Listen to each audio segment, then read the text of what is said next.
This is an ABC News special report. The Iowa Caucuses. Now reporting, George Stephanopoulos. Good evening. The voting just about to begin in what may already be the most surprising race for president any of us has ever seen. As we come on the air, Republicans and Democrats across Iowa are gathering in living rooms and lodge halls, church basements, and school gyms. There you see the Merrill Middle School in Des Moines, Democrats meeting there. And over in Clive at the Seven Flags Event Center, Republicans about to hear the final pitches that come right before the voting.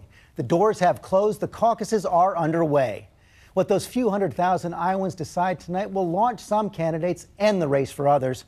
This rollicking campaign has already delivered a jolt to America's political establishment, and our whole political team is out in force tonight to break down all the results. We do have some clues now of where that vote may be heading. It comes from a poll of voters taken just as they entered the caucus. Like all polls, it may not be perfect, but it does show right now that Donald Trump on the Republican side has a slight lead over Ted Cruz and Marco Rubio. They're vying for second. And on the Democratic side, former Secretary of State Hillary Clinton has a slight lead over Bernie Sanders. Martin O'Malley far behind. I'm here with our political analyst, Matthew Dowd. And Matthew, who would have guessed that 8 months ago, Donald Trump, reality billionaire star, and also Bernie Sanders, 70-year-old Democratic socialist, you couldn't be more different than these two, would leave such a mark on the race. An absolutely extraordinary election that we've seen. And you're right to use the word jolt. This has shaken the establishment. And right now, we don't know if the earthquake to the establishment is a Category 1 or a Category 5, but we know it has shaken them. Both of them appealed to similar voter sentiments, frustration at Washington, and anger at the situation of the status quo, and they're venting that beginning tonight. A lot of that will depend on exactly who turns out in these caucuses tonight. David Muir in Iowa right now, and both Sanders and Trump depending heavily on voters who haven't gone to caucuses before.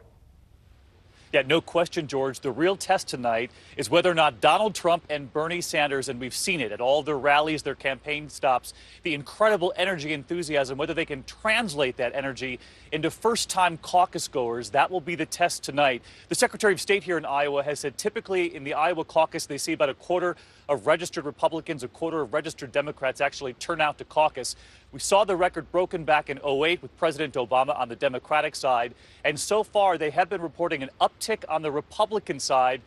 That might play into the projection you offered just a moment ago with Donald Trump. But they said so far the real test is for Sanders because the numbers that they're seeing are more typical than what they see in a caucus generally and not what they saw in 2008. So a real test for Sanders as we go into the night here. And right now, according to our entrance polls, Donald Trump has a slight lead on the Republican side, Hillary Clinton on the Democratic side. We're going to return you now to regular programming. For many of you, that is world news. But we're going to be standing by all evening. Come back on the air the moment we have winners in either caucus. And you can get the latest anytime at abcnews.com.